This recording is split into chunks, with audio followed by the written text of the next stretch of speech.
the advantage of internet at that time. So Lanre will issue a statement from Ife and send it to me to send around the media houses. So this particular statement had just arrived. And it was in my breast pocket. So my plan was to leave the court, type it and send it out.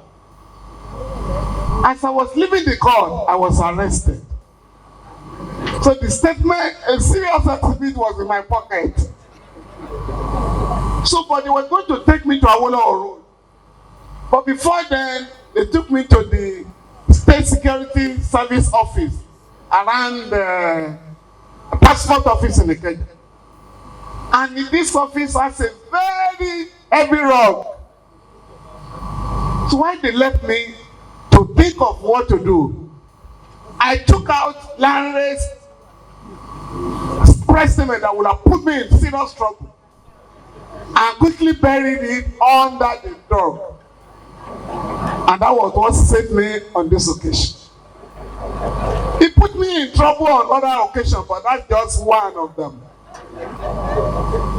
Lanre is a very dedicated Nigerian.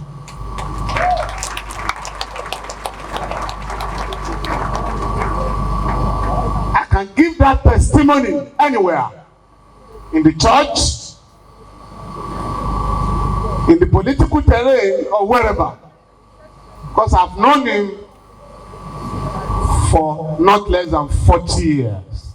He has been very consistent, very dedicated, and very committed to the radical transformation of our society. He has never looked back, he has never went back. And it takes a lot of efforts in this society to be consistent, because there are a lot of implications, some of them very dangerous. Lanre, when we are celebrating today, and as I see in the hall, many of our comrades from Idowu Obasa, who was our senior, they left us in the movement. We left the movement for Lanre and others. And we're just wondering. Of course, our minister was in Ibadan, but we're all members of the Patriotic Youth Movement of Nigeria. And at that time, we had dreams, but those dreams have been shattered by a reckless ruling class, short-sighted, unpatriotic, totally irresponsible.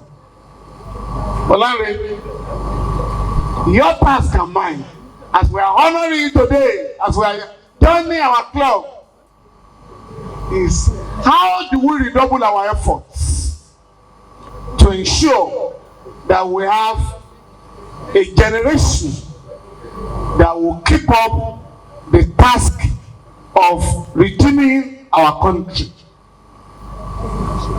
As we are gathered here, the ASUU is on strike.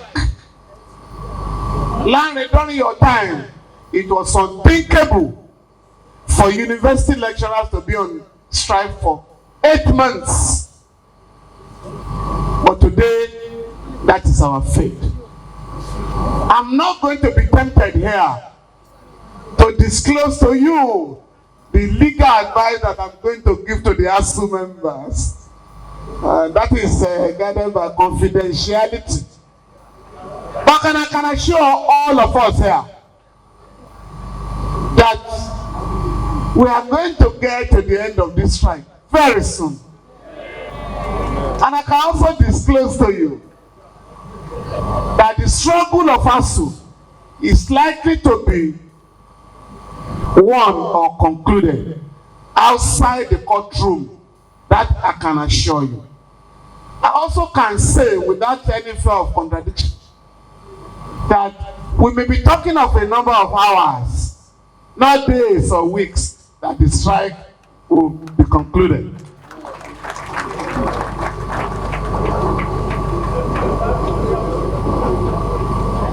I was asked to make an undertaking in court on Friday that this strike will call off. And I told the judges, I am not in a position to make an undertaking. I didn't call a strike, so I cannot make an undertaking. The court made its own order.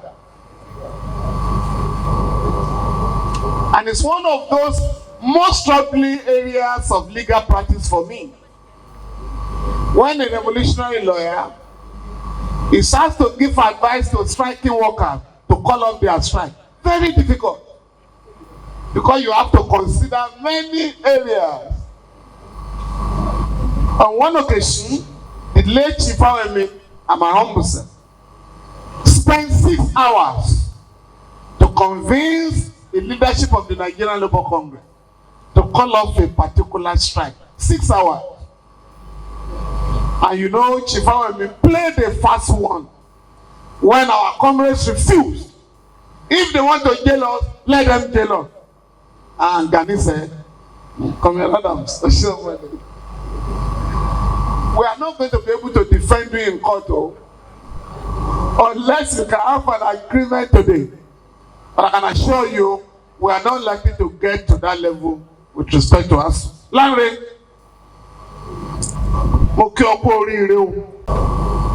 the country has collapsed. With respect to the honorable minister here, our country has collapsed. And it's not something you can penetrate. One of the presidential candidates says we need a new driver. No, the engine is gone. So we need to replace the engine of the car, and if possible, replace the car of Nigeria.